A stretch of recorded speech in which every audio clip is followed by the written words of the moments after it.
Hi everybody and welcome to Mike's Hidden Histories. Today I'm in the city of Kilkenny in the southeast of Ireland, standing here outside Kytler's Inn, which is named after a lady called Dame Alice Kytler, who was accused of witchcraft in 1324. Now, in the story I'm going to tell you, there are three characters in this. There's Alice Kytler herself, there's the Bishop of Ossory, Richard de la Dread, and there is the unfortunate Petronella de Meath, Alice's maid servant. So the story is that Alice herself was lived in this location right here in the city of Kilkenny. She married 4 times and her 4 husbands died. They were William Outlaw, Adam Blund, Richard de Vell, John Le Pere, and she married each of those between over the period 1280 to 1324. Now, the last of those, Sir John Le Pere, as he was dying, was convinced that he had been poisoned, and he told his children this was in fact the case. He had all the signs of arsenic poisoning. In fact, he had his hair was falling out, his nails were falling out, and he was gaunt. In each of the cases in our marriages, the sole beneficiary was Alice herself or her son William. And so the last named person there, John Le Pere, the last of her husbands, when he died, his children from his previous marriage went to the Bishop of Ossory and accused her, Alice Kytler, of witchcraft.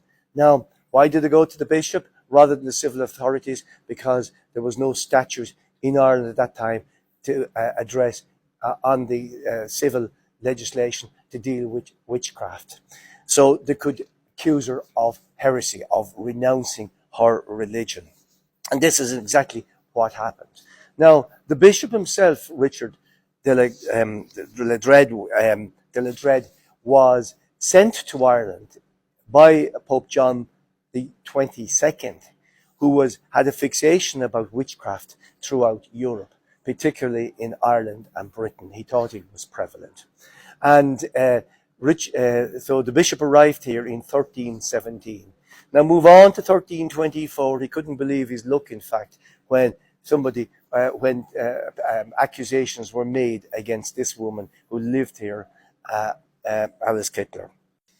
Now, Richard Le Pere's children accused Alice of renouncing her faith and devil worship, of sacrificing animals to demons, of having sexual relations with an incubus, which was a demon in male form, for holding coven meetings, for making magic potions from body parts, and for bewitching and killing her husbands and taking their money.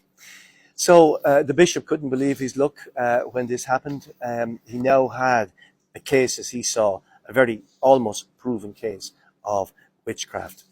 Now, Alice was called to hearings and to courts on this.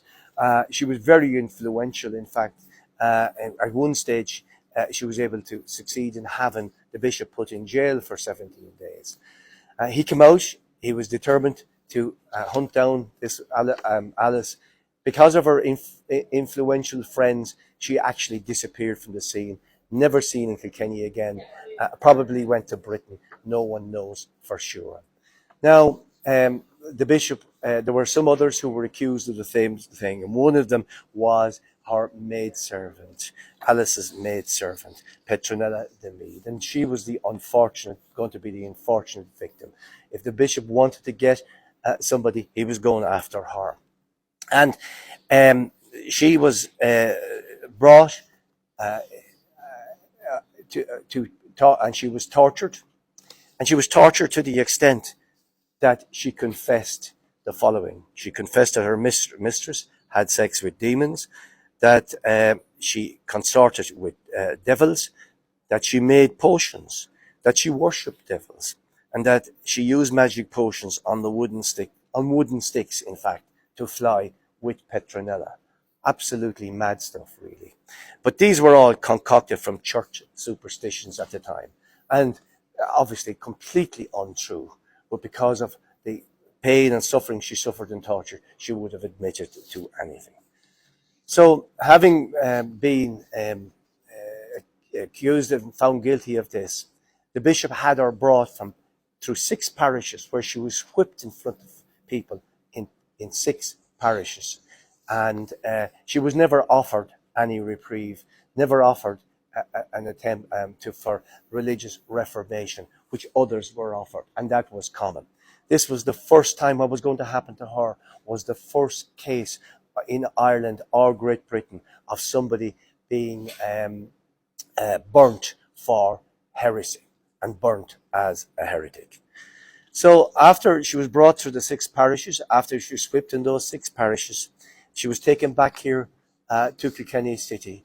And on Friday, the 3rd of November, 1324, large crowds came into the city here to witness the last dying moments of Petronella. She was tied to the stake.